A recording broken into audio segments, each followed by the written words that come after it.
ആതുരപൂർണ പ്രശോഭിതം ഈ ജീവിതം, ആർദ്രമാം ദൈവസ്നേഹം നിറയും പൂവനം. ആതുരപൂർണ പ്രശോഭിതം ഈ ജീവിതം, ആർദ്രമാം ദൈവസ്നേഹം നിറയും പൂവനം. സ്നേഹദീപനാളമായി വിളങ്ങും ധന്യജീവിതം.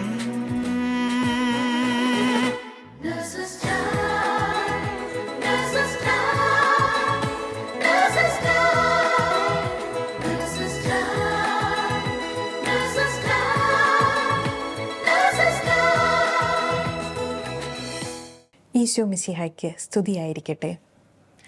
കുടുംബങ്ങളെയും സമൂഹങ്ങളെയും ആഴത്തിൽ സ്പർശിക്കുന്ന സമകാലിക വിഷയങ്ങൾ ചർച്ച ചെയ്യുന്ന നഴ്സസ് ടൈമിൻ്റെ ഒരു പുതിയ എപ്പിസോഡിലേക്ക് എല്ലാ പ്രേക്ഷകരെയും ഏറെ സ്നേഹത്തോടെ സ്വാഗതം ചെയ്യുന്നു. എല്ലാ മനുഷ്യജീവനും പരിശുദ്ധമാണ്.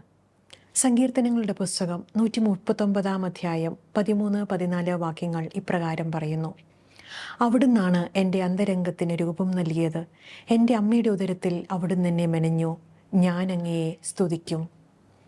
ഈ തിരിച്ചറിവാണ് മനുഷ്യജീവനെ പരിശുദ്ധിയോടെ കാണാൻ നമ്മെ പ്രേരിപ്പിക്കുന്നത്. വിശ്വാസത്തിൻ്റെയും പരിചയത്തിൻ്റെയും അടിസ്ഥാനത്തിൽ തങ്ങളുടെ ചിന്തകളും സംശയങ്ങളും നഴ്സസ് മിനിസ്ട്രിയിൽ നിന്നുള്ള ഒരു കൂട്ടം നേഴ്സുമാർ ഫാദർ അരുൺ കലമറ്റത്തിലുമായി ചർച്ച ചെയ്യുന്നു. നമുക്കവരെ പ്രാർത്ഥനയോടെ ശ്രവിക്കാം. സ്തുതിയായിരിക്കട്ടെ. നിങ്ങൾ നേഴ്സുമാർക്ക് സുഖമാണല്ലോ അല്ലേ? ഞങ്ങൾക്ക് കുറച്ച് സംശയങ്ങളും ചോദ്യങ്ങളും ഒക്കെ ഉണ്ട്. ക്രൈസ്തവ വിശ്വാസത്തിൽ അബോർഷൻ പാപമാണെന്ന് ഞങ്ങൾക്കറിയാം. എങ്കിലും ഒരു പ്രത്യേക സാഹചര്യത്തിൽ, ഉദാഹരണത്തിന് ഒരു പെൺകുട്ടി റേപ്പ് ചെയ്യപ്പെടുമ്പോൾ അവളുടെ പാരൻസിന് അവളുടെ ഭാവിയെ കരുതിയും അവളുടെ സേഫ്റ്റിയെ കരുതിയും അബോർഷൻ ചെയ്യാൻ നിർബന്ധിതരായാൽ അതിന് തിരുസഭ എങ്ങനെ അതിനെ വിലയിരുത്തുന്നു? നല്ല ചോദ്യമാണ്. ഒത്തിരി പേര് ചോദിക്കാറുള്ളൊരു ചോദ്യങ്ങളാണ്. പൊതുവിൽ എല്ലാവർക്കും അബോർഷൻ പാപമാണെന്നുള്ള കാര്യത്തിൽ യാതൊരു സംശയമില്ല. ആദ്യത്തെ ഒരു കാര്യം, അത് ക്രൈസ്തവ വിശ്വാസപ്രകാരം പാപമാണല്ലോ എന്ന് പറയുന്നതിനകത്ത് തന്നെ ഒരു കുഴപ്പമുണ്ട്. കാരണം അത് ക്രൈസ്തവ വിശ്വാസപ്രകാരമെന്ന് മാത്രമല്ല, അത് അതിൽ തന്നെ തിന്മയാണ്. എന്തുകൊണ്ടാണ് തിന്മയായിരിക്കുന്നത്? ജീവനാണ് ഈ ഭൂമിയിൽ ദൈവം നൽകിയിട്ടുള്ള ഏറ്റവും മൂല്യമുള്ള ഒരു യാഥാർത്ഥ്യം. ദൈവം മനുഷ്യനെ സൃഷ്ടിച്ചിട്ട് അവൻ്റെ നാസാരന്ധ്രങ്ങളിലേക്ക് ഊതി എന്ന് പറഞ്ഞുകൊണ്ടാണ് ഉൽപ്പത്തി പുസ്തകം ആരംഭിക്കുന്നത്. അതിൻ്റെ അർത്ഥം എന്താണെന്നറിയാമോ? ജീവൻ ഉത്ഭവിച്ചത് ദൈവത്തിൽ നിന്നാണ് എന്നാണ്. ദൈവത്തിൻ്റെ ജീവനാണ് അവൻ്റെ ഉള്ളിലേക്ക് ദൈവം നിവേശിപ്പിച്ചത്. അതുകൊണ്ട് അന്നും ഇന്നും എപ്പോഴും, അത് മാതാപിതാക്കളുടെ പങ്കാളിത്തത്തോടു കൂടിയാണെങ്കിലും, ഒരു കുഞ്ഞ് ജനിക്കുമ്പോൾ അതിന് ജീവൻ നൽകുന്നത് ദൈവമാണ്. ജീവൻ്റെ ഉടമസ്ഥനും അതിൻ്റെ കർത്താവും ദൈവമാണ്. അവിടുന്ന് അരുൾ ചെയ്തു, ഞാനാണ് ജീവൻ നൽകുന്നതും അവിടുന്ന് തന്നെയാണ്. അതുകൊണ്ട് ദൈവം നൽകുന്ന ജീവനെ ഒരു സാഹചര്യത്തിലും കവർന്നെടുക്കാനോ നശിപ്പിക്കാനോ നമുക്ക് അവകാശമില്ല. അതിൻ്റെ സാഹചര്യങ്ങൾ ഏതു തന്നെയായിരുന്നാലും, എത്ര ഗൗരവമുള്ള സാഹചര്യമായാലും ഒരു ജീവൻ അപഹരിക്കാൻ നമുക്ക് അവകാശമില്ല. ഇനി അബോർഷനെ സംബന്ധിച്ച് വരുമ്പോൾ ഇത് കുറച്ചുകൂടെ ഗൗരവമുള്ള ഒരു കാര്യമാണ്. സാധാരണ ഒരു കൊലപാതകം പോലെയല്ല അബോർഷൻ. കൊലപാതകത്തിലും അബോർഷനിലും ജീവനാണ് നഷ്ടപ്പെടുന്നത്. പക്ഷേ ഒരു കൊലപാതകത്തിനകത്ത് ഒരാൾ വധിക്കപ്പെടുന്നു, ഒരു മുതിർന്ന ഒരു മനുഷ്യനോ അല്ലെങ്കിൽ പുറത്ത് ജീവിക്കുന്ന ഒരാളോ കൊല്ലപ്പെടുന്നു. പക്ഷേ ഒരു അബോർഷൻ എന്ന് പറയുമ്പം അതിനകത്ത് വേറെ ചില നമ്മൾ പെട്ടെന്ന് ശ്രദ്ധിക്കാത്ത കുറേ എലമെൻറ്റ്സ് ഉണ്ട്. ഒന്നാമത്തെ ഒരു കാര്യം, ഒരു തെറ്റും ചെയ്യാത്ത ഒരു കുഞ്ഞാണ് കൊല്ലപ്പെടുന്നത് എന്നാണ്. എന്ന് പറഞ്ഞാൽ ഈ ഭൂമിയിൽ ആ കുഞ്ഞ് ജീവിച്ചു തുടങ്ങിയിട്ട് പോലുമില്ല, ഒരു തിന്മയും ചെയ്യാത്തൊരു കുഞ്ഞാണ് കൊല്ലപ്പെടുന്നത്. രണ്ടാമത്തെ വളരെ ഗൗരവമുള്ളൊരു കാര്യം എന്താണെന്നറിയാമോ? എല്ലാ അബോർഷൻ്റെയും കാരണക്കാരാരാണ് എന്നാണ്. ആരായിരിക്കും അത്? മാതാപിതാക്കളാണ്, അല്ലേ? ഒരു കുഞ്ഞിൻ്റെ സ്വന്തം അപ്പനും അമ്മയും കൂടി ചേർന്നാണ് ആ കുഞ്ഞിനെ കൊല്ലുന്നത്. അത് വളരെ ഗൗരവമുള്ളൊരു കാര്യമാണ്. ഇനി മൂന്നാമത്തെ കാര്യം, കുഞ്ഞ് എവിടെ വെച്ചാണ് കൊല്ലപ്പെടുന്നത്? കുഞ്ഞ് ഏറ്റവും സുരക്ഷിതമെന്ന് കരുതുന്ന അമ്മയുടെ ഹൃദയത്തോട് ചേർന്നിരിക്കുന്ന, അമ്മയുടെ തന്നെ ഹൃദയത്തോട് ചേർന്നിരിക്കുന്ന ഗർഭപാത്രത്തിൽ വെച്ചാണ് ആ കുഞ്ഞ് കൊല ചെയ്യപ്പെടുന്നത്. അതെന്തുമാത്രം ഭീകരമാണെന്ന് ഓർത്ത് നോക്കുക. അപ്പം അങ്ങനെ ഈ ഗർഭഛിദ്രം മറ്റ് പാപങ്ങളെയൊക്കെ അപേക്ഷിച്ച് ഏറ്റവും വലിയ പാപങ്ങളിലൊന്നായിട്ട് തന്നെ തിരുസഭ കാണുന്നു. ലോകത്തിലത് സ്വാഭാവികമായി അത് ഗൗരവമുള്ള തിന്മയാണ്. അതുകൊണ്ടാണ് ഗർഭഛിദ്രമൊക്കെ റിസർവ്ഡ് സിന്നിൻ്റെ കാറ്റഗറിയിലേക്ക്, അതായത് പാപമോചനത്തിൻ്റെ അനുവാദം കൂടെ മേടിച്ചിട്ട് വൈദികരത് നൽകാവൂ എന്ന വിധത്തിൽ തിരുസഭ അതിനെ പഠിപ്പിക്കുന്നതിൻ്റെ കാരണം ഇതാണ്. ഈ ചോദ്യത്തിനകത്തൊരു വളരെ സീരിയസ് ആയിട്ടുള്ളൊരു എലമെൻ്റ് ഉണ്ട്. അതായത് ഒരു ഗതിയുമില്ലാതെ, മറ്റൊരു മാർഗവും ഇല്ലാതെ വരുന്ന ഒരു സാഹചര്യത്തിൽ ചെയ്യുന്ന അബോർഷനെക്കുറിച്ചാണ് ചോദിച്ചത്. പറഞ്ഞ ഉദാഹരണവും നല്ലതാണ്.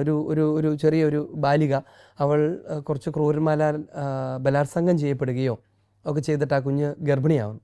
എന്താണ് ചെയ്യാൻ കഴിയുക? ആ കുഞ്ഞിൻ്റെ അഭിമാനം, ഇങ്ങനെ പറഞ്ഞ കുറേ പ്രശ്നങ്ങൾ ആ കുടുംബത്തിനുണ്ട്. ഈ കുഞ്ഞിൻ്റെ ഭാവി, ഇതിനൊരു കല്യാണം നടക്കുമോ?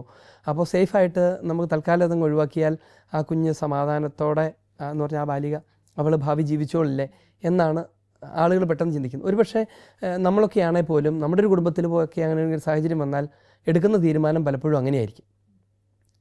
പക്ഷേ ഇതിനകത്ത് ആലോചിക്കേണ്ട കുറേ കാര്യങ്ങളുണ്ട്.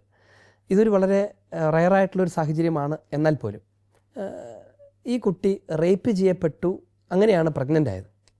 പക്ഷേ ആ ഗർഭം ധരിച്ച ആ കുഞ്ഞ് എന്ത് തെറ്റ് ചെയ്തു? പുറത്തുള്ളവരാണ് തെറ്റ് ചെയ്തത്.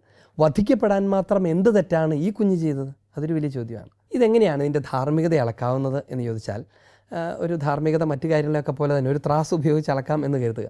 ഒരു ത്രാസ് എടുക്കുക, എന്നിട്ട് അതിൻ്റെ ഒരു വശത്ത് നമ്മൾ വയ്ക്കുകയാണ്. എന്തൊക്കെ വയ്ക്കാൻ പറ്റും നമുക്ക്? ആ കുടുംബത്തിൻ്റെ അഭിമാനം പുറത്തറിഞ്ഞു കഴിഞ്ഞാൽ ഉണ്ടാകാം. ഈ കുഞ്ഞിൻ്റെ ഭാവി, ഇവൾക്ക് പിന്നീടൊരു കല്യാണം നടക്കുമോ, ഈ കുഞ്ഞിൻ്റെ അനുഭവിക്കാൻ പോകുന്ന മെൻ്റൽ ട്രൗമ തുടങ്ങിയ പ്രശ്നങ്ങളൊക്കെ ഒരു വശത്ത് വയ്ക്കുന്നു. ഇനി ജനിക്കാനിരിക്കുന്ന കുഞ്ഞ് അത് അപ്പനില്ലാത്ത അല്ലെങ്കിൽ ഒരു പറ്റം ക്രിമിനലുകളുടെ ഒരു കുഞ്ഞ് എന്നുള്ള മട്ടിൽ അവതരിപ്പിക്കപ്പെടും. അപ്പോൾ ഇതൊക്കെ വലിയ തിന്മകളാണ്. ഇനി ഇങ്ങനെയാണെങ്കിൽ ഈ ത്രാസിൻ്റെ മറുവശത്ത് എന്താണ് വയ്ക്കാനുള്ളത് എന്നാലോചിച്ചിട്ടുണ്ട്. എന്താ വയ്ക്കാനുള്ളത്? ഒരു ജീവനാണ് വയ്ക്കാനുള്ളത്. ഒരു ജീവന് തുല്യമാകുമോ അഭിമാനം എന്നുള്ളതാണ് പ്രശ്നം. എപ്പോഴും ജീവൻ്റെ തട്ട് താന്നു തന്നെ ഇരിക്കും. അഭിമാനത്തിന് വേണ്ടി ഒരാളെ കൊല്ലാമെങ്കിൽ, ഞാൻ ഇങ്ങനെയൊന്ന് ചോദിച്ചാൽ എങ്ങനെ ഉണ്ടാവും? ആ പെൺകുട്ടിയെ തന്നെ കൊന്നാലോ? രണ്ടുപേരും അങ്ങ് മരിക്കുന്നതോടെ പ്രശ്നമെല്ലാം തീരില്ലേ എന്ന് ചോദിക്കുന്നത് കേൾക്കുമ്പോൾ നമുക്കൊരു അസ്വസ്ഥത തോന്നില്ലേ? അതിനേക്കാൾ ഗൗരവമുള്ള അസ്വസ്ഥതയാണ് ഒരു കുഞ്ഞിനെ കൊന്നു തള്ളുമ്പോൾ ഉണ്ടാകുന്നത്. ഈ അങ്ങനത്തെ ഒരു സാഹചര്യം വന്നു എന്ന് കരുതുക, എന്താ ചെയ്യാവുന്നത്? പല മെഡിക്കൽ പ്രൊസീജിയറുണ്ട്. ഇപ്പോൾ നിങ്ങൾ നേഴ്സുമാരായതുകൊണ്ട് വളരെ ഏർലി സ്റ്റേജിലുള്ള പെട്ടെന്നൊക്കെ അപ്രോച്ച് ചെയ്യാൻ പറ്റുകയാണെങ്കിൽ, ഹോസ്പിറ്റലിൽ അപ്രോച്ച് ചെയ്യാൻ പറ്റുകയാണെങ്കിൽ ഒരു വാഷിംഗ് നടത്താൻ പറ്റും. അങ്ങനെ കുറച്ച് സേവ് ചെയ്യാനുള്ള സാധ്യതയുണ്ട്. അങ്ങനെ ചെയ്യാവുന്ന കാര്യങ്ങളൊക്കെ അങ്ങനെ ചെയ്യാൻ പറ്റും. പക്ഷേ ജന്മമെടുത്തെങ്കിൽ നമുക്ക് ആ കുഞ്ഞിനെ ഒന്നും ചെയ്യാൻ പറ്റില്ല. എന്ന് പറഞ്ഞാൽ അണ്ഡവും ബീജവും ഒരുമിച്ച് ചേർന്ന ആദ്യ നിമിഷം മുതൽ അതൊരു മനുഷ്യവ്യക്തിയാണ്.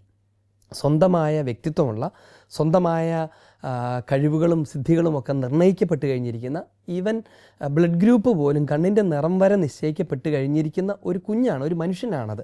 പിന്നെ അത് ഡെവലപ്പ് ചെയ്താൽ മാത്രം മതി. ഡെവലപ്മെൻറ്റിൻ്റെ എല്ലാ സ്റ്റേജും ഒരുപോലെയാണ്. എന്ന് പറഞ്ഞാൽ പുറത്തു വരുന്നത് വരെ നിസ്സാരമായ കാലമെന്നോ ആദ്യത്തെ ഏതാനും ആഴ്ചകൾ, ഇപ്പോൾ MTP act, medical termination of pregnancy act പറയുന്ന പോലെ ഇത്ര ദിവസങ്ങളിലേക്ക് കുഞ്ഞല്ല, അങ്ങനെയൊന്നുമല്ല. ആ കുഞ്ഞ് എപ്പോഴും ജീവിക്കുന്ന ഒരു മനുഷ്യ വ്യക്തിയാണ്. അല്ലെങ്കിൽ നമുക്കിപ്പോൾ 2 വയസ്സാകുന്നവരെ കൊച്ചല്ല എന്ന് പറയാൻ പറ്റില്ലല്ലോ, 4 വയസ്സ് വരെ എന്ന് പറയാൻ പറ്റില്ല. അപ്പോൾ അതുപോലെ തന്നെ എത്ര മാസങ്ങളെന്നോ ഇത്ര ദിവസങ്ങളെന്നൊന്നും പറയാൻ പറ്റില്ല.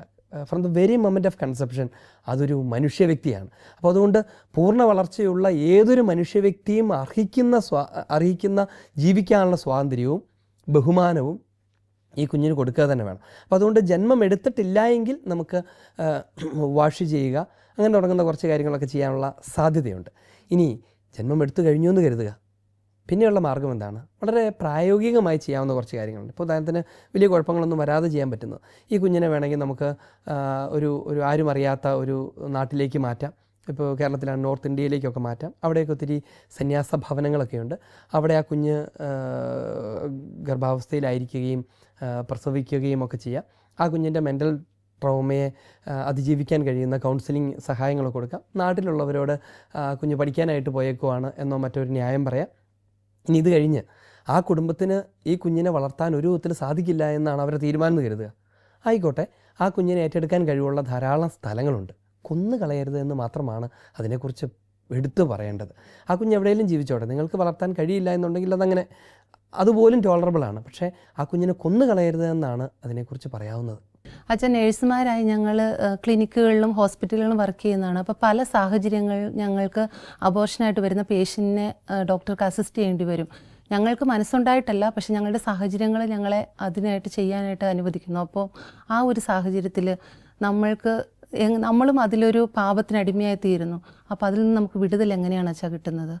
ഇതൊരു വളരെ എന്താ പറയുക, ടച്ചിങ് ആയിട്ടുള്ളൊരു ചോദ്യമാണ്. കാരണം നമ്മുടെയൊക്കെ നഴ്സുമാർ അവർക്ക് അവരുടെ ആശുപത്രി ആവശ്യപ്പെടുന്നതും ഡോക്ടർമാർ ഡിമാൻഡ് ചെയ്യുന്നതുമായ കാര്യങ്ങളൊക്കെ ചെയ്യേണ്ടി വരുന്നവരാണ്.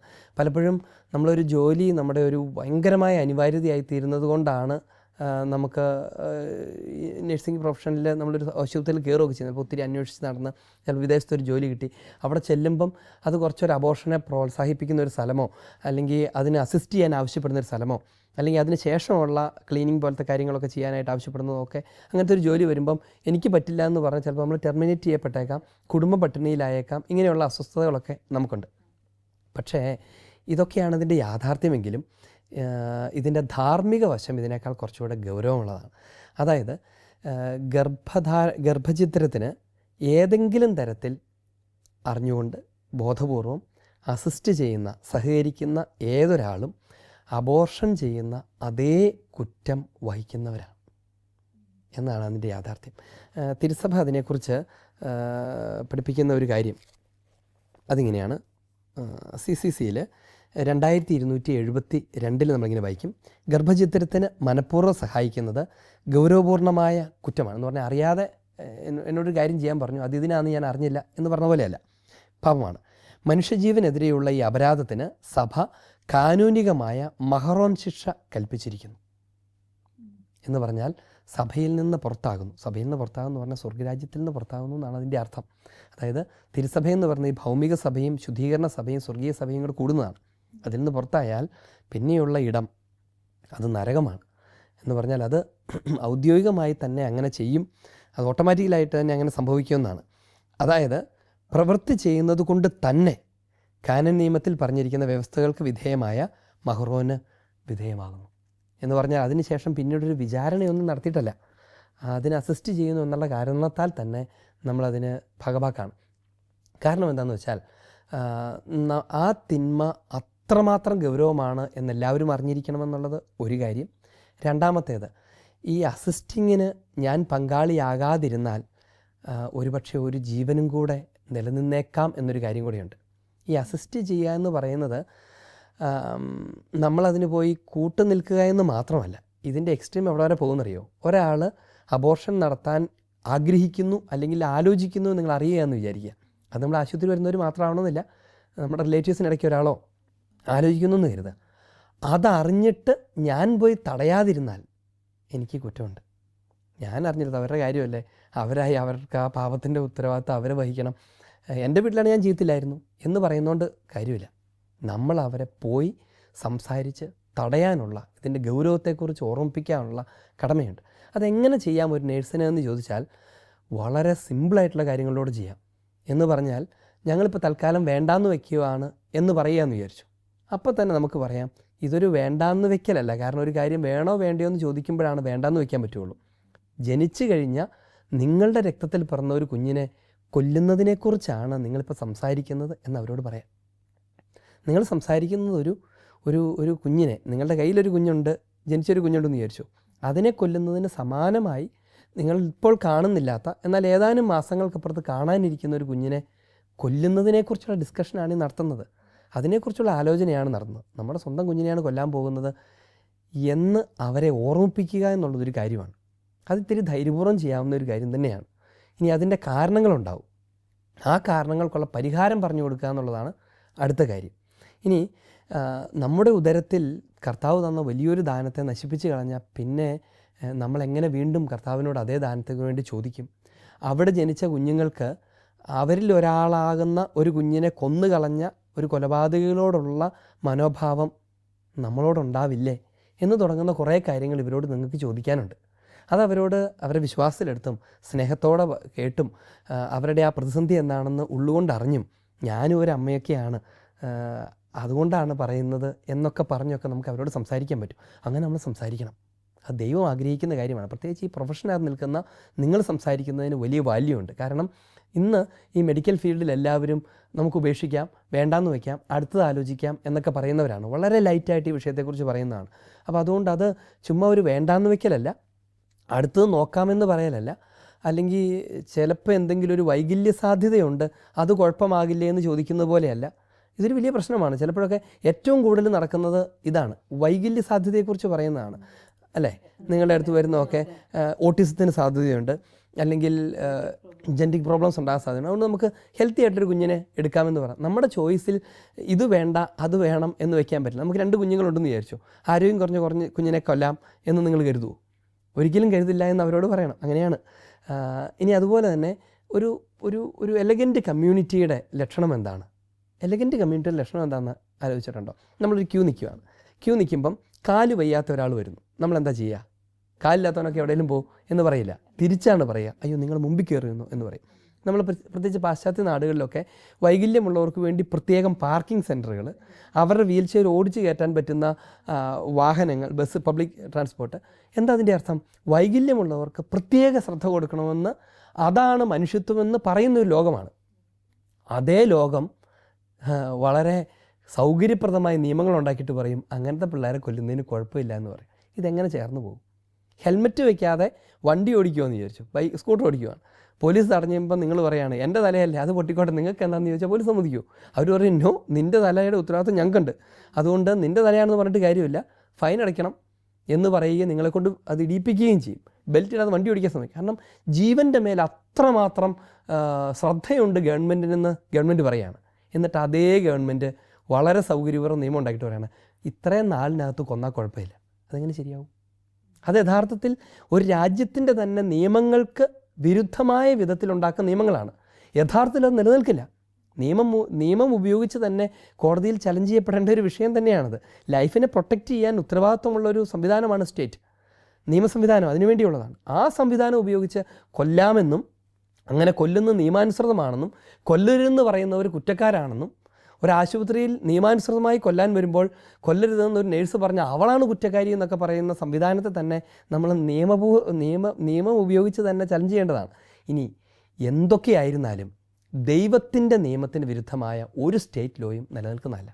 നമ്മളതിനെ ആദരിക്കാൻ കടപ്പാടുമില്ല എന്ന് തന്നെ നമ്മൾ അറിയണം.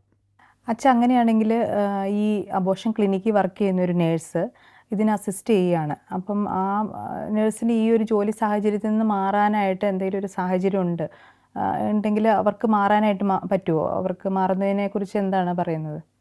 ഹൃദയത്തിൽ ഏറ്റവും ആദ്യം എടുക്കേണ്ട തീരുമാനം ഞാൻ ഇവിടുന്ന് മാറും എന്നുള്ളതാണ്. എനിക്ക് തടയാൻ കഴിയാതിരിക്കുമ്പോൾ ഞാനതിൽ നിന്ന് മാറും. ഇമ്മീഡിയറ്റ് ആയിട്ട് അടുത്ത ഒരു ജോലിക്ക് വേണ്ടി അന്വേഷിക്കുക. അതോടൊപ്പം തന്നെ അതിനകത്ത് ആദ്യം ഹൃദയം കൊണ്ട് നിസ്സഹകരിക്കുക. എന്നിട്ട് നമുക്ക് ഒരു സാധാരണ പരിഷ്കൃത സമൂഹങ്ങളൊക്കെ ഒരാളുടെ പേഴ്സണൽ കൺവിക്ഷനെ മാനിക്കും. ഇതിന് അസോസിയേറ്റ് ചെയ്യാൻ എൻ്റെ മനസാക്ഷി എന്നെ സമ്മതിക്കുന്നില്ല എന്ന് പറഞ്ഞാൽ അത് അവരംഗീകരിക്കണം. ചിലപ്പോഴൊക്കെ അവർ അത് മറച്ചു വെച്ചിട്ട് വേറൊരു കാരണം പറഞ്ഞ് നമ്മളെ പുറത്താക്കാനുള്ള ശ്രമമൊക്കെ നടത്തും. പക്ഷേ നമ്മൾ പട്ടിണി കിടന്ന് മരിക്കും എന്നുള്ളൊരു സാഹചര്യത്തിലല്ലെങ്കിൽ അതിൽ നിന്ന് മാറാനും അടുത്തൊരു സ്ഥലത്തേക്ക് മാറണം. ചിലപ്പോൾ ഒരു സാലറി ചിലപ്പോൾ കുറഞ്ഞ സ്ഥലമാണെങ്കിലും മാറാനുള്ള ധൈര്യം അമ്മമാരെന്നുള്ള നിലയ്ക്കും സ്ത്രീകളെന്നുള്ള നിലയ്ക്കും ജീവൻ്റെ സൂക്ഷിപ്പുകാരെന്നുള്ള നിലയ്ക്കും നമ്മൾ ഏറ്റെടുത്തേ മതിയാവും. അല്ലെങ്കിൽ നമ്മൾ വെറുതെ പണത്തിന് വേണ്ടി പണിയെടുക്കുന്ന മനുഷ്യരായിട്ട് മാറാനുള്ള സാധ്യതയുണ്ടല്ല. അങ്ങനെയാണ്. അച്ഛാ, മെഡിക്കൽ എത്തിക്സിൽ പലപ്പോഴും ഹോസ്പിറ്റലിൽ എത്തിക്കൽ ഡയലമാസ് ഉണ്ടാകാറുണ്ട്. അമ്മയെ രക്ഷിക്കണോ കുഞ്ഞിനെ രക്ഷിക്കണോ എന്നുള്ളത്. ചിലപ്പോൾ അമ്മമാർക്ക് 6-7 കുട്ടികളൊക്കെ ഉണ്ടായിരിക്കാം, അത് 7ാമത്തെ കുട്ടിയൊക്കെ ആയിരിക്കാം. അപ്പോൾ ആ സിറ്റുവേഷനിൽ മിക്കപ്പോഴും കുഞ്ഞിനെ സാക്രിഫൈസ് ചെയ്യാമെന്നൊരു ഡിസിഷൻ എത്തിക്കൽ കമ്മിറ്റിക്കാരെടുക്കാറുണ്ട്. അതിനെക്കുറിച്ച് അച്ഛൻ എന്താ പറയാനുള്ളത്? ഇതൊരു വളരെ പോപ്പുലറായ ചോദ്യമാണ്. പക്ഷേ റിയൽ കോണ്ടെക്സ്റ്റിൽ ഇത് വളരെ റെയറാണ്. അതായത് ഒന്നുകിൽ അമ്മ മരിക്കും അല്ലെ കുഞ്ഞ് മരിക്കും എന്ന് നമ്മൾ സാങ്കല്പികമായി പറയുമെങ്കിലും റിയൽ ലൈഫിൽ ഇന്നത്തെ കാലഘട്ടത്തിൽ അത്ര കോമൺ അല്ല. കാരണം മെഡിക്കൽ സയൻസ് അത്രമാത്രം ഡെവലപ്പ് ചെയ്തിട്ടുണ്ട്. ഒരു അത്യാവശ്യമെങ്കിലുമൊക്കെ ചെറുതായിട്ട് വളർന്നു തുടങ്ങിയ ഒരു കുഞ്ഞിനെ ഇൻക്യുബേറ്റ് ചെയ്യാനുള്ള സംവിധാനമുണ്ട്. അങ്ങനെ രക്ഷിച്ചെടുക്കാനുള്ള സാധ്യതകളൊക്കെ ഉണ്ട്. പിന്നെ വളരെ ക്രൂഷ്യലായിട്ട് ചില സാധ്യതകളൊക്കെ വരും. പ്രഗ്നൻസി കുറച്ച് മുമ്പോട്ട് പോയി കഴിയുമ്പോൾ അറിയുന്നത് ഇമ്മീഡിയറ്റ് ആയിട്ടൊരു എന്താ പറയുക ഒരു കീമോ കൊടുക്കേണ്ട പോലത്തെ സാഹചര്യമൊക്കെ വരുന്നു. കൊടുത്താൽ ചിലപ്പോൾ കൊച്ചു മരിക്കും, കൊടുക്കാതിരുന്നാൽ ചിലപ്പോൾ അമ്മ മരിക്കാറായി നിൽക്കുന്നു. അങ്ങനെയുള്ള പോലെയൊക്കെ വരാം. ഇങ്ങനൊരു സാഹചര്യം വരുമോ എന്ന് വിചാരിച്ചു. നമ്മൾ എന്ത് ചെയ്യണം എന്നുള്ളതാണ്.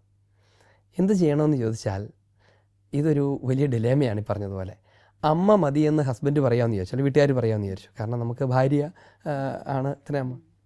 അങ്ങനെയാണെങ്കിൽ നിങ്ങൾ നിങ്ങളുടെ കുഞ്ഞിനെ കൊന്നയാളാകും. അതേസമയം തിരിച്ചു പറയാമെന്ന് വിചാരിച്ചു, കുഞ്ഞിനെ മതി, അമ്മ പോയില്ലേ ഒരു സാറില്ല, പിള്ളേർ ബാക്കിയുണ്ടല്ലോ, ഞങ്ങൾ വളർത്തിക്കോളാം എന്ന് പറഞ്ഞാൽ നിങ്ങൾ നിങ്ങളുടെ ഭാര്യയെ കൊന്നയാളാകും.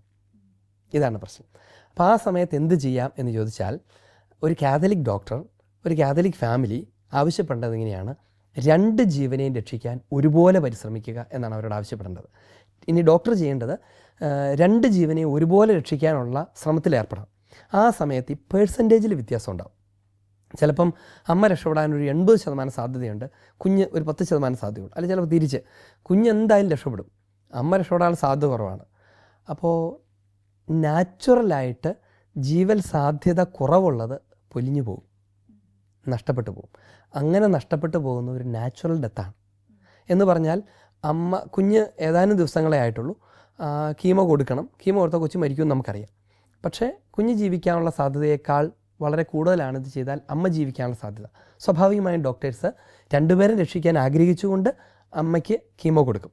സ്വാഭാവികമായി ആ കുഞ്ഞ് മരിച്ചു പോകും. അതിന് അബോർഷനായിട്ട് കണക്കാക്കാൻ പറ്റില്ല, കാരണം അതിനകത്തൊരു ഇൻറ്റൻഷൻ ഇല്ല, കുഞ്ഞിനെ കൊല്ലാനൊരു ആഗ്രഹവുമില്ല. രണ്ടുപേരും രക്ഷിക്കാൻ ശ്രമിക്കുന്നു, രക്ഷപ്പെടാൻ സാധ്യതയുള്ളത് തിരഞ്ഞെടുക്കുന്നു എന്നുള്ളതാണ്. അങ്ങനെയാണ് അതിനെ കൈകാര്യം ചെയ്യാൻ പറ്റുള്ളൂ എന്നാണ് പറയാവുന്നത്. അച്ഛാ, അതുപോലെ തന്നെ ദമ്പതികൾ വർഷങ്ങൾക്ക് ശേഷം കുഞ്ഞുങ്ങളില്ലാതെ ഇരിക്കുമ്പോഴും ശാസ്ത്രലോകം വരദാനമായി നൽകുന്ന ഒന്നാണ് IVF. അപ്പോൾ IVF ട്രീറ്റ്മെൻറ്റിനെ കുറിച്ചും അതിലൂടെ ഉണ്ടാകുന്ന കുഞ്ഞുങ്ങളെക്കുറിച്ചും ഒക്കെ അച്ഛന് ഞങ്ങളോട് എന്താണ് പറയുന്നത്? ഇത് ഇന്നത്തെ കാലത്ത് വളരെയധികം ആശങ്ക ഉണർത്തുന്ന ഒരു കാര്യമാണ്. പലരും വളരെ എറോണിയസ് ആയിട്ടുള്ള ആൻസേഴ്സ് കൊടുക്കുന്ന ഒരു കാര്യമാണ്. അടുത്ത കാലത്താണ് ഇത് ഇത്രമാത്രം അങ്ങ് ഡെവലപ്പ് ആയത്. IVF എന്ന് പറഞ്ഞാൽ ഇൻ വീത്രോ ഫെർട്ടിലൈസേഷൻ എന്നാണ് അതിൻ്റെ ഫുൾ ഫോം. വീത്രോ എന്ന് പറഞ്ഞാൽ ചില്ലെന്നാണ് അർത്ഥം. ചിലർ വിചാരിക്കുന്നത് ഇൻ വീത്രോ പുറത്ത് വെച്ച് എങ്ങനെയൊക്കെയാണ് അർത്ഥം, പക്ഷേ അങ്ങനല്ല. വീത്രോ എന്ന് പറഞ്ഞത് ലത്തീൻ പദമാണ്, ചില്ലെന്നാണ് അർത്ഥം. ചില്ലിനകത്തെ കൊച്ച് എന്നാണ്. ചില്ലെന്ന് ഉദ്ദേശിക്കുന്നത് ഈ ടെസ്റ്റ് ട്യൂബാണ്, അതുകൊണ്ടാണ് ടെസ്റ്റ് ട്യൂബ് ശിശു എന്നൊക്കെ പറയുന്നത്. ഇത് വളരെ ഗൗരവമാർന്ന അധാർമികതയാണ്, മാരകമായ പാപമാണ് IVF. അത് കാത്തലിക് ഫാമിലീസ് അറിയണം. പലപ്പോഴും ആളുകൾ ചോദിക്കുന്നത് ഇങ്ങനെയാണ്, എത്ര വർഷമായി കൊച്ചിനെ കിട്ടാതെ കാത്തിരിക്കുന്നു, എന്നിട്ടൊരു കൊച്ചിനെ കിട്ടാനുള്ള ഞങ്ങളുടെ ആഗ്രഹം സാങ്കേതികവിദ്യ വളർന്ന സമയത്ത് തരുമ്പം എന്തുകൊണ്ടാണ് നിങ്ങളിത് തടയുന്നത്, ഒരു മനസാക്ഷിയില്ലേ എന്ന് ചോദിക്കും. ഒരു കുഞ്ഞ് ജനിക്കുന്നത് ഏറ്റവും വലിയ സന്തോഷമായിട്ടാണ് തിരുസഭ കാണുന്നത്, നമ്മളെല്ലാവരും കാണുന്നത്. എല്ലാവരും അങ്ങനെയാണ്, കുഞ്ഞുങ്ങളുണ്ടാകാൻ വേണ്ടി എപ്പോഴും പ്രോത്സാഹിപ്പിച്ചുകൊണ്ടിരിക്കുന്ന ഒരു കമ്മ്യൂണിറ്റിയുമാണ് കത്തോലിക്ക സഭ. എന്നിട്ട് എന്തുകൊണ്ട് ഇങ്ങനെ ചെയ്യുന്നു എന്നുള്ളതാണ്. അതറിയാനായിട്ട് ആദ്യം ഈ IVFൻ്റെ ടെക്നോളജിയെക്കുറിച്ചൊരു ധാരണ നമുക്ക് ആവശ്യമുണ്ട്. IVFൻ്റെ ടെക്നോളജി വളരെ ഷോർട്ടായിട്ട് പറഞ്ഞാൽ, ആദ്യം സ്ത്രീയിൽ ഹോർമോൺ ട്രീറ്റ്മെൻറ്റ് ചെയ്ത് കൂടുതൽ അണ്ടങ്ങൾ ഉൽപ്പാദിപ്പിക്കും. സാധാരണ മാസത്തിൽ 1 വീതം ലെഫ്റ്റ് റൈറ്റ് ഓവറികളിൽ നിന്നാണല്ലോ ഉണ്ടാകും. കൂടുതൽ അണ്ടങ്ങളെ ഒരുമിച്ച് പുറത്തെടുക്കും. എന്നിട്ട് ഈ അണ്ടങ്ങളൊക്കെ ഒരുമിച്ച് ബീജവുമായി ചേർത്ത് കുഞ്ഞുങ്ങളായി ജനിപ്പിക്കുന്നു എന്ന് പറയണതിനേക്കാളും നിർമ്മിക്കും എന്ന് പറയുന്നതാണ് ശരി. ഒരു കൊമോഡിറ്റിയെ മാനുഫാക്ചർ ചെയ്യുന്നത് പോലെ കുഞ്ഞുങ്ങളെ ഉൽപ്പാദിപ്പിക്കും, കുഞ്ഞുങ്ങളെ നിർമ്മിക്കും.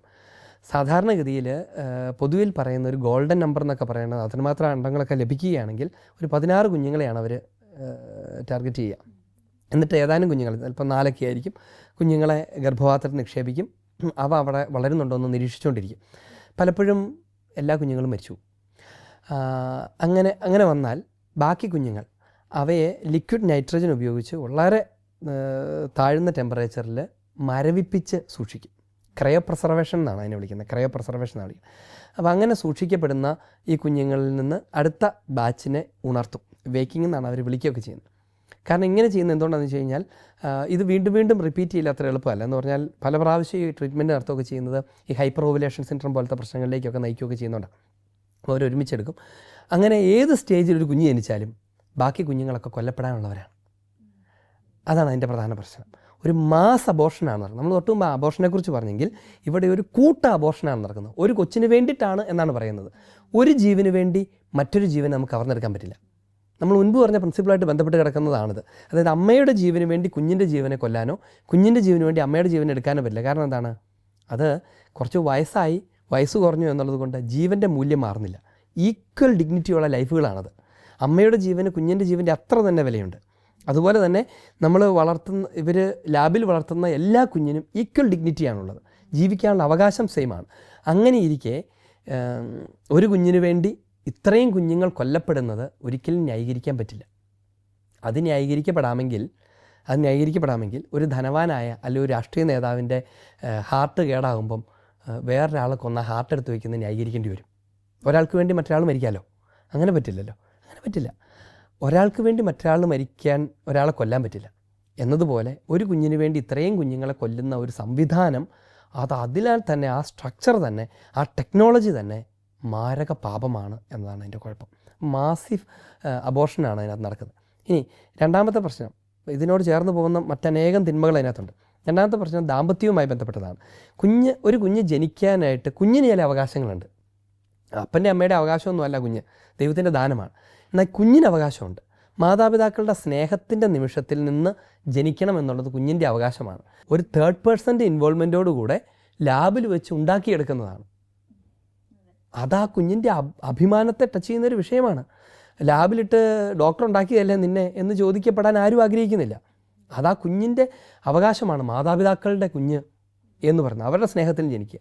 ഇനി ദാമ്പത്യത്തിൻ്റെ സ്നേഹത്തിനൊരു സ്വകാര്യതയുണ്ട്. അവരുടെ സ്വകാര്യതയിൽ നിന്ന് ആ കുഞ്ഞ് ജനിക്കണം എന്നുള്ളത് ആണത് അതിൻ്റെ ശരിയായ രീതിയും മനുഷ്യ വ്യക്തിയുടെ മഹത്വത്തിൻ്റെ നിദാനവും അതിലാണ് ഇരിക്കുന്നത്. ഇനി അടുത്തത്, കുഞ്ഞുങ്ങളിങ്ങനെ ബൾക്കായിട്ട് മാനുഫാക്ചർ ചെയ്യപ്പെടേണ്ടതല്ല, അല്ലെങ്കിൽ ആവശ്യമുള്ളതുപോലെ മാനുഫാക്ചർ ചെയ്യപ്പെടും. ഇനി ഇത് മാത്രമല്ല കേട്ടോ, ഈ കുഞ്ഞിനെ ശീതീകരിച്ച് സൂക്ഷിക്കും, പ്രിസർവ് ചെയ്തിട്ട് പിന്നീട് ഉപയോഗിക്കാൻ വേണ്ടി വെക്കും. കാരണം ഹസ്ബൻഡ് പിന്നെ എങ്ങാനും മരിച്ചു പോകുന്നു, അങ്ങനെയാണെങ്കിൽ കുഞ്ഞിനെ ആക്കിയിട്ട് നമുക്ക് ഉപയോഗിക്കാം, പിന്നീട് വലുതാകുമ്പോൾ ഉപയോഗിക്കാം എന്ന് വരും. ഇതിനൊക്കെ ഒത്തിരി മറ്റ് തരത്തിലുള്ള എക്കണോമിക് പെർസ്പെക്റ്റീവുള്ള ധാർമ്മികതയും കൂടെ വരും. എന്ന് പറഞ്ഞു കഴിഞ്ഞാൽ 2 പിള്ളേരുണ്ടായി, ഈ കുഞ്ഞിന് എന്തെങ്കിലും പറ്റുവാണ് ഉപയോഗിക്കാൻ വേണ്ടി വേറൊരു കുഞ്ഞിനെ സൂക്ഷിച്ചു വയ്ക്കുന്നു, എന്നിട്ട് അതിനെ വളർത്തുന്നു. അങ്ങനെയൊക്കെ വന്നു കഴിഞ്ഞാൽ ഈ ഹ്യൂമൻ പേഴ്സൺ ഒരു കൊമ്മോഡിറ്റി ആയിട്ട് മാറും. അങ്ങനെ വന്നാൽ നിങ്ങളൊന്ന് ആലോചിച്ച് നോക്കിക്കേ, 2 പിള്ളേരെ നിർമ്മിക്കുന്നു, എന്നിട്ട് ഒരു കുഞ്ഞിനെ വളർത്തുന്നു, മറ്റേ കുഞ്ഞിനെ സൂക്ഷിക്കുന്നു. ഈ കുഞ്ഞിന് എന്തെങ്കിലും അവയവം പോയി കഴിഞ്ഞാൽ അതിന് പകരം വയ്ക്കാനായിട്ട് അങ്ങനെ ആലോചിക്കാൻ പറ്റില്ലേ? ഇനി അല്ലെങ്കിൽ ഒരു രാജ്യം അങ്ങനത്തെ പണിയെടുക്കാൻ വേണ്ടി അങ്ങനെ കുറേ കുഞ്ഞുങ്ങളെ ലാബിലിട്ട് നിർമ്മിച്ചിട്ട് വളർത്തിയിട്ട് അതുങ്ങളെ കൊണ്ട് പണിയെടുപ്പിക്കുന്നു. അല്ലെങ്കിൽ വളരെ സുരക്ഷിതമല്ലാത്ത മേഖലകളിൽ പണിയെടുക്കാൻ, ആണവ നിലയത്തിൽ പണിയെടുക്കാൻ അങ്ങനെ ഉണ്ടാക്കിയ ആളുകളെ അയക്കുന്നു എന്നൊക്കെ പറഞ്ഞു വരുന്ന ഒരു ഭാവിയിൽ മനുഷ്യവ്യക്തിയുടെ മഹത്വം എവിടെ നിൽക്കും? ഇത് വളരെ ഗൗരവമുള്ളൊരു സിറ്റുവേഷനാണ്. ഈ മറ്റൊരു പ്രശ്നം ചിലപ്പോൾ ഒക്കെ അത് നടക്കാതെ വരുമ്പോൾ സറഗസിയാണ് എന്ന് പറഞ്ഞാൽ മറ്റൊരു വാടക ഗർഭപാത്രത്തെ. അപ്പോൾ ഉണ്ടായി കഴിയുമ്പോൾ ഇത് ആരുടെ കുഞ്ഞാണ്? കാര്യം ശരിയാണ്, ബീജവും ഒക്കെ. പക്ഷെ ആ കുഞ്ഞിനെ വളർത്തിയ അമ്മ അതൊരമ്മയല്ലേ? അങ്ങനെയുള്ള ചോദ്യങ്ങൾ. ഇനി ആ അമ്മ വേണ്ടാന്ന് പറഞ്ഞാൽ എന്ത് സംഭവിക്കും? ശരിക്കും ഉള്ള അണ്ടവും ബീജവും ഡൊണേറ്റ് ചെയ്ത അമ്മ. അപ്പോൾ ആ കുഞ്ഞ് ഇവർ രണ്ടുപേരുടെയും അവരുടെ വയറ്റിൽ വളർന്നതാണ്. ഇങ്ങനെ തുടങ്ങുന്ന കോംപ്ലിക്കേഷൻസ് ഒന്നുമല്ല. കാരണം ഇതൊക്കെ ഉണ്ടാക്കിയിട്ടുള്ള ഒത്തിരി പ്രശ്നങ്ങളുണ്ട്. ചിലപ്പം അണ്ടൻ ഡൊണേറ്റ് ചെയ്യും. മനുഷ്യന് അതിനപ്പുറത്തുള്ള വലിയ മൂല്യങ്ങളുണ്ട്. അതുകൊണ്ട് സാങ്കേതികവിദ്യ എന്ന് പറയുന്നതുകൊണ്ട് മാത്രമായില്ല. ഇപ്പോൾ ഇത് പറഞ്ഞുകൊണ്ടിരിക്കുമ്പോൾ ചില ആൾക്ക് പറഞ്ഞു, അച്ഛൻ ഈ പറയുന്ന TV-യും ഈ ഉപയോഗിക്കുന്ന മൈക്കും ഒക്കെ സാങ്കേതികവിദ്യയുടെ പ്രോഡക്റ്റ് അല്ലേ? അതുപോലെയല്ല മനുഷ്യൻ മിയർ സാങ്കേതികവിദ്യയുടെ പ്രോഡക്റ്റ് അല്ല. അതവനെ അസിസ്റ്റ് ചെയ്യാം. എന്തിന്? അവൻ്റെ മഹത്വത്തിന് ചേർന്ന കാര്യങ്ങളിൽ വളരാൻ. ഇപ്പോൾ ഉദാഹരണത്തിന് കുഞ്ഞുണ്ടാകാനുള്ള ട്രീറ്റ്മെൻറ്റ് ചെയ്യുന്നത് ഉചിതമാണ്. ഇപ്പോൾ ഉദാഹരണത്തിന് കൗണ്ട് കുറവാണ്, അതിനെ എൻഹാൻസ് ചെയ്യാൻ പറ്റുന്ന ട്രീറ്റ്മെൻറ്റുകൾ ചെയ്യാനായിട്ട് സഹായിക്കാം. അതുപോലെ കുഞ്ഞ് വീക്കായിരിക്കുന്നു, അപ്പോൾ ഗർഭപാത്രത്തിൽ പോലും വെച്ച് ചെയ്യാൻ പറ്റുന്ന ട്രീറ്റ്മെൻറ്റുകൾ ചെയ്യുക. അങ്ങനെ ജീവനെ വളർത്തുന്ന ടെക്നോളജികളെയൊക്കെ നമ്മൾ ഹോൾഡ് ചെയ്യണം. അതേസമയം ജീവനെ നശിപ്പിക്കുകയും മനുഷ്യൻ്റെ മഹത്വത്തെ കെടുത്തുകയും അവനൊരു കൊമ്മോഡിറ്റി പോലെ മൃഗത്തെ പോലെയൊക്കെ ആക്കുകയൊക്കെ ചെയ്യുന്ന തിന്മകൾ. ഇപ്പോൾ IUI, ഇൻട്രാ യൂട്രനൽ ഇൻസെമിനേഷൻ, സത്യത്തിൽ നമ്മുടെ നാട്ടിലൊക്കെ ഈ പശുവിനെ കുത്തിവയ്ക്കുക എന്നൊക്കെ പറയുന്ന പോലത്തെ ഒരു കാര്യമാണ്. നമ്മളത് പറയാൻ വിഷമമുണ്ട്, അത് വിഷമമുണ്ട്. പക്ഷേ അങ്ങനെയാണോ ഒരു മനുഷ്യ ശിശു ജനിക്കേണ്ടതെന്നൊരു ചോദ്യമാണ്.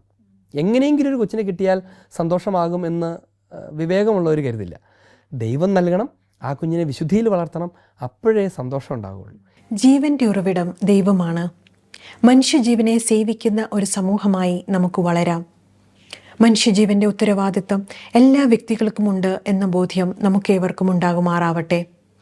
നമ്മുടെ അനുദിന ജീവിതത്തിൽ ജീവൻ്റെ മഹത്വം മറ്റുള്ളവർക്ക് പറഞ്ഞു നൽകുവാൻ നമുക്ക് ശ്രമിക്കാം. അതിനുള്ള കൃപയ്ക്കായി ലോകമെമ്പാടുമുള്ള എല്ലാ നേഴ്സുമാരെയും അവരുടെ കുടുംബങ്ങളെയും പരിശുദ്ധ അമ്മയുടെ വിമല ഹൃദയം വഴി ഈശോയ്ക്ക് സമർപ്പിച്ചുകൊണ്ട് നമുക്ക് പ്രാർത്ഥിക്കാം. ഓരോ നേഴ്സും ഒരു വിശുദ്ധനായി, ഒരു വിശുദ്ധിയായി തീരട്ടെ. ആമേൻ. ദൈവമാതാവും ഞങ്ങളുടെ അമ്മയുമായ കന്യകാമറിയമേ, ഫാത്തിമാനാഥേ, എൻ്റെ കുടുംബത്തെയും തിരുസഭയെയും മാനവകുലത്തെയും ലോകമെമ്പാടുമുള്ള നേഴ്സുമാരെയും അങ്ങേ വിമല ഹൃദയത്തിന് പ്രതിഷ്ഠിക്കുന്നു. അങ്ങേ ശക്തിയുള്ള സംരക്ഷണത്തിൽ ഞങ്ങളെ കാത്തുകൊള്ളണമേ. ആത്മീയവും ശാരീരികവുമായ സകല അപകടങ്ങളിലും ക്ലേശങ്ങളിലും നിന്ന് ഞങ്ങളെ രക്ഷിച്ചു കൊള്ളണമേ. എല്ലാറ്റിലും ദൈവേഷ്ടം കണ്ടെത്തി നിറവേറ്റുവാനും യേശുവിൻ്റെ തിരുഹൃദയത്തിന് പ്രീതികരമായ വിധത്തിൽ ജീവിച്ച് സ്വർഗഭാഗ്യത്തിൽ എത്തിച്ചേരുവാനും കാരുണ്യനാഥേ, ഞങ്ങളുടെ സ്നേഹമുള്ള അമ്മേ, ഞങ്ങളെ സഹായിക്കണമേ. ആമേൻ.